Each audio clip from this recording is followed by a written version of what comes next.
മുഖ്യമന്ത്രി പ്രഖ്യാപനത്തിന് പിന്നാലെ അതൃപ്തിയിൽ തുടരുന്ന രമേശ് ചെന്നിത്തലയെ അനുനയിപ്പിക്കാൻ വി ഡി സതീശൻ നേരിട്ടെത്തി. നിരവധി കോൺഗ്രസ് നേതാക്കളും ചെന്നിത്തലയുടെ വീട്ടിലുണ്ട്. ആഭ്യന്തര വകുപ്പ് വേണമെന്നും ജോസഫ് വാഴക്കനെ KPCC പ്രസിഡന്റ് ആക്കണമെന്നുമുള്ള നിലപാടിലാണ് ചെന്നിത്തല.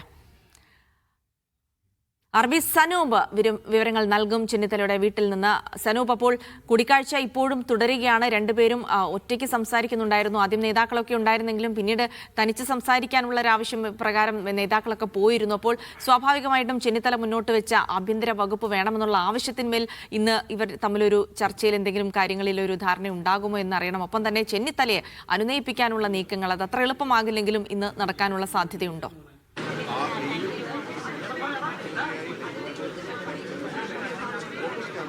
ജിൽസി, നിർണായകമായിട്ടുള്ള കൂടിക്കാഴ്ച ഇപ്പോൾ 1/4 മണിക്കൂർ പിന്നിടുകയാണ്. രമേശ് ചെന്നിത്തലയും വി ഡി സതീശനും മാത്രമായിട്ട് ഇപ്പോൾ ചർച്ച നടക്കുകയാണ്. കടുത്ത അതൃപ്തിയിൽ തന്നെയായിരുന്നു രമേശ് ചെന്നിത്തല ഉണ്ടായിരുന്നത്. കാരണം തനിക്ക് അവകാശപ്പെട്ട അർഹതപ്പെട്ട മുഖ്യമന്ത്രി കസേര കിട്ടിയില്ല എന്നുള്ള ഒരു വലിയ അതൃപ്തി അദ്ദേഹം ഹൈക്കമാൻഡിനെയും അറിയിച്ചിരുന്നു. ഇന്നലത്തെ നിയമസഭാ കക്ഷി യോഗത്തിലൊന്നും തന്നെ പങ്കെടുക്കാതെ ഇപ്പോൾ ചർച്ച പൂർത്തിയായിട്ടുണ്ട്. അവർ പുറത്തിറങ്ങുകയാണ്. 1/4 മണിക്കൂർ കൊണ്ട് തന്നെ ചർച്ച പൂർത്തിയായിട്ടുണ്ട്.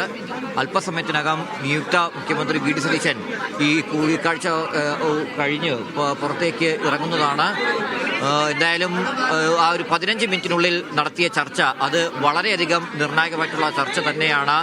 ഈ അനുനയ നീക്കം ഫലം കാണുമോ, അനുനയ നീക്കം വിജയിക്കുമോ എന്നുള്ളതാണ് ഇനി അറിയേണ്ടത്. മന്ത്രിസഭയിലേക്ക് രമേശ് ചെന്നിത്തല വരുമോ, അദ്ദേഹം ആവശ്യപ്പെടുന്നത് പോലെ ആഭ്യന്തര വകുപ്പ് അദ്ദേഹത്തിന് നൽകുമോ എന്നത് വളരെയധികം പ്രധാനപ്പെട്ട കാര്യമാണ്. അദ്ദേഹം ഈ പറയുന്ന രീതിയിൽ ഒരു സമവായത്തിൽ എത്താൻ തയ്യാറായില്ലെങ്കിൽ തീർച്ചയായിട്ടും മന്ത്രിസഭയിലേക്ക് വരില്ല. കാരണം ആഭ്യന്തര വകുപ്പ് കിട്ടിയില്ലെങ്കിൽ ഇനിയിപ്പോൾ മന്ത്രിസഭയിലേക്ക് വന്നിട്ട് കാര്യമില്ല എന്ന് തന്നെയാണ് അദ്ദേഹം പറയുന്നത്. അപ്പം അതുകൊണ്ട് ഈ പറയുന്ന പോലെ ചർച്ചയിൽ അദ്ദേഹം എടുക്കുന്ന ഈ തീരുമാനങ്ങൾ അത് വളരെയധികം നിർണായകമാണ്. ഈ ചർച്ച വിജയകരമല്ല, താൻ ഉദ്ദേശിച്ച രീതിയിൽ കാര്യങ്ങൾ നടന്നിട്ടില്ലെങ്കിൽ തീർച്ചയായിട്ടും വി ഡി സതീശനെ സംബന്ധിച്ച് ഈ അനുനയ നീക്കം പാളിപ്പോയെന്ന ഒരു സ്ഥിതിയാണ് ഇവിടെ ഉണ്ടായിട്ടുള്ളതെന്ന് പറയേണ്ടി വരും. എന്തായാലും അദ്ദേഹം തിരിച്ചെത്തി മാധ്യമങ്ങളോട് സംസാരിക്കുമോ എന്നാണ് അറിയേണ്ടത്. അത് രണ്ട് കൂട്ടരും സംസാരിച്ചാൽ മാത്രമേ നമുക്ക് അതിന്റെ ഒരു കൃത്യമായിട്ടുള്ള ഒരു ചിത്രം മനസ്സിലാക്കാൻ സാധിക്കുള്ളൂ. വലിയ തിക്കും തിരക്കുമാണ് ഇപ്പോൾ കാണാൻ കഴിയുന്നത്. കാരണം ഈ അണികളുടെ എണ്ണം വളരെയധികം കൂടുതൽ കൂടും. ആ ഒരു തിക്കും തിരക്ക് നമുക്ക് ഇവിടെ കാണാനും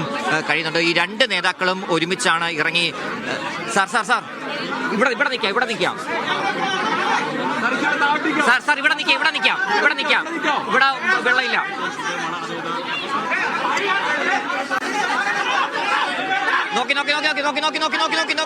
ചെന്നിത്തലയെ കണ്ട വി ഡി സതീശൻ പുറത്തേക്ക് വരുന്നുണ്ട്. അദ്ദേഹം മാധ്യമങ്ങളോട് അല്പസമയത്തിനകം സംസാരിക്കുമെന്നറിയുന്നു. അപ്പോൾ ഇരുവരും തമ്മിൽ എന്താണ് ചർച്ച ചെയ്തത്, ആ കാര്യങ്ങളിൽ ധാരണയായോ തുടങ്ങിയ കാര്യങ്ങളൊക്കെ ഇപ്പോൾ തുറന്നു പറയാനിടയില്ലെങ്കിൽ പോലും എന്താണ് ഇരുവർക്കും പറയാനുള്ളത് എന്ന് കേൾക്കാൻ രാഷ്ട്രീയ കേരളം കാത്തിരിക്കുകയാണ്. രമേശ് ചെന്നിത്തല അനുനയത്തിന്റെ സൂചനകൾ നൽകുന്നുണ്ടോ, അദ്ദേഹത്തിന്റെ അതൃപ്തി ഏതെങ്കിലും അർത്ഥത്തിൽ അത് കുറയ്ക്കാൻ ഇന്നത്തെ കൂടിക്കാഴ്ചയ്ക്ക് കഴിഞ്ഞിട്ടുണ്ടോ തുടങ്ങിയ കാര്യങ്ങൾ വി ഡി സതീശനെ സംബന്ധിച്ചിടത്തോളം ഇനി മുന്നോട്ടുള്ള യാത്രയിൽ വളരെ നിർണായകമാകും. എന്തായാലും രണ്ടുപേരും മാധ്യമങ്ങളെ കാണാൻ തീരുമാനിച്ചിട്ടുണ്ട്. എന്താണ് പറയുന്നതെന്ന് കേൾക്കാൻ കാതോർക്കുകയാണ് രാഷ്ട്രീയ.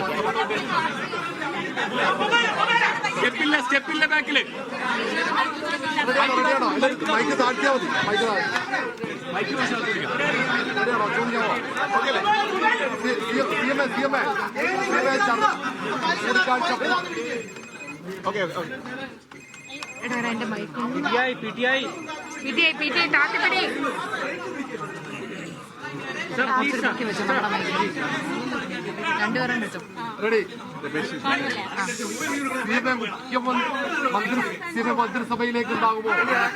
ഞാൻ അദ്ദേഹമായിട്ട് കൂടിക്കാഴ്ച ഞാനെപ്പോഴും വരുന്ന വീടല്ലേ ചിലയെ കുറിച്ച് ചെറുപ്പത്തിലോട്ട് എന്റെ ലീഡറാണ് അദ്ദേഹം എല്ലാ കാലത്തും.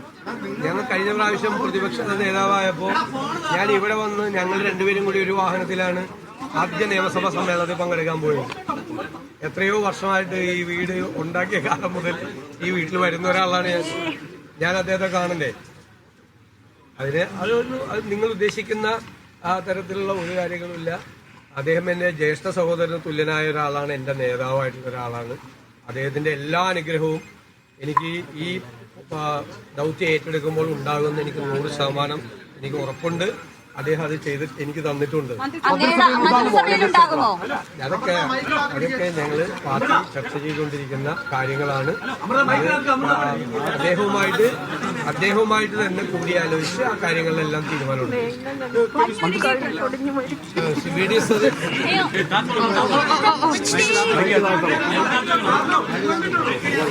വി ഡി സതീശൻ മുഖ്യമന്ത്രിയായതിൽ ഞാൻ സന്തോഷിക്കുന്നു. ഹൈക്കമാൻഡിന്റെ തീരുമാനത്തെ ഞാൻ സർവാത്മന സ്വാഗതം ചെയ്യുന്നു. ഇന്ന് രാവിലെ ഗുരുവായൂരിൽ 1-ാം തീയതി ആയതുകൊണ്ട് ഗുരുവായൂർ പോയി ഞാൻ തൊഴിലത്ത് പത്രക്കാരെ കണ്ടപ്പോൾ ഞാനിത് പറഞ്ഞതാണ്. അദ്ദേഹം ഇവിടെ പറഞ്ഞു, വളരെയേറെ വ്യക്തിപരമായ ബന്ധങ്ങളുള്ളവരാണ് ഞങ്ങളെല്ലാവരും. തീർച്ചയായിട്ടും കഴിഞ്ഞ 10 വർഷത്തെ LDF ഭരണത്തിൽ നിന്നുള്ള കേരളത്തെ മോചിപ്പിക്കാനുള്ള ദൗത്യം അദ്ദേഹത്തിനാണ് പാർട്ടി ഹൈക്കമാൻഡ് ഏൽപ്പിച്ചിട്ടുള്ളത്. അത് പാർട്ടി പ്രവർത്തകരും ഞങ്ങൾ എല്ലാവരും കൂടി ചേർന്ന് നിറവേറ്റും എന്നാണ് എനിക്ക് പറയാനുള്ളത്. പാർട്ടി തീരുമാനിക്കേണ്ട കാര്യം.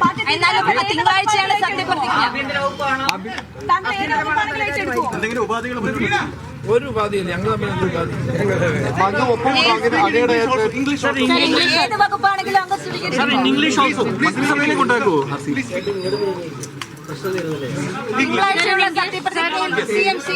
I met Sri Ramesh Chandalaji getting his blessings. He was my leader. When I was a student, he was my leader. Always he was my leader. Now also he is my leader. No doubt. It is a meeting. He blessed me for taking this post. Always his blessings will be and support will be with me. I'm sure